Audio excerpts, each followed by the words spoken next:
Shalom tout le monde, que le nom du Seigneur soit encore béni en ce jour.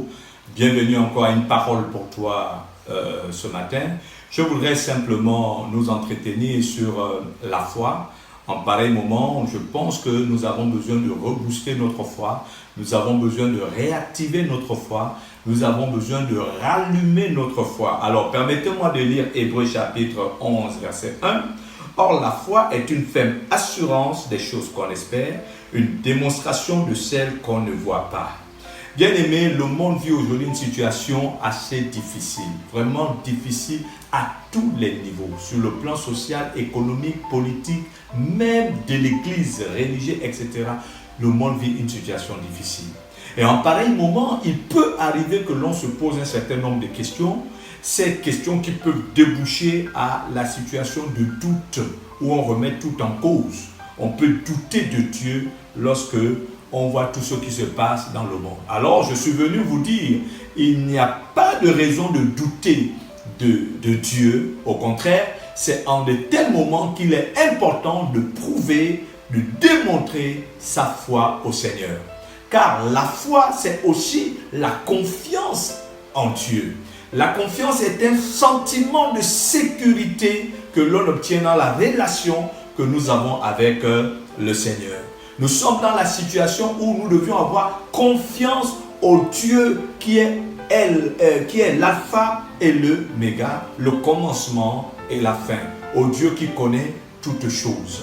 Bien-aimés, je suis venu vous dire que dans la Bible, nous avons des gens qui ont vécu aussi des situations difficiles. Nous avons le cas de Noé à son époque. Lorsque Dieu lui dit le déluge va arriver, c'est l'humanité qui est en difficulté. Mais Noé a gardé la foi en Dieu, la foi aux promesses, la foi en la parole. Dieu lui a dit construis l'arche. Noé a eu foi en Dieu, qui lui a dit construis l'arche, sachant que cette arche allait, n'est-ce pas, pouvoir résister à toute la force du déluge.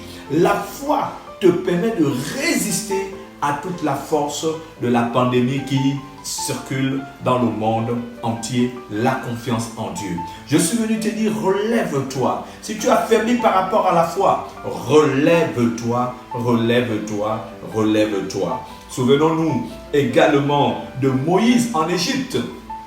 Lorsque l'ange de la mort doit passer pour toucher les premiers-nés, Dieu lui dit, mets le sang sur les portes et les linteaux. Et là où il y aura du sang, l'ange passera outre. Moïse a eu foi en Dieu, en se disant, quand l'ange arrivera, l'ange ne touchera pas aux premiers-nés qui seront abrités dans des maisons où le sang de l'agneau était le signe. Bien-aimés, souvenons-nous également de Daniel. Dans une situation compliquée, on a fait un complot contre lui, on a affamé les lions et on a jeté Daniel dans la fosse aux lions. Daniel a gardé la foi en Dieu. Je suis venu dire à quelqu'un, garde la foi en Dieu. Refuse le doute parce que le doute t'introduit dans une situation de peur. La foi t'introduit dans une situation de sécurité. Alors, face à notre situation, face à ce qui se passe dans le monde, quelle est notre attitude? Une seule réponse, garde la foi en Dieu.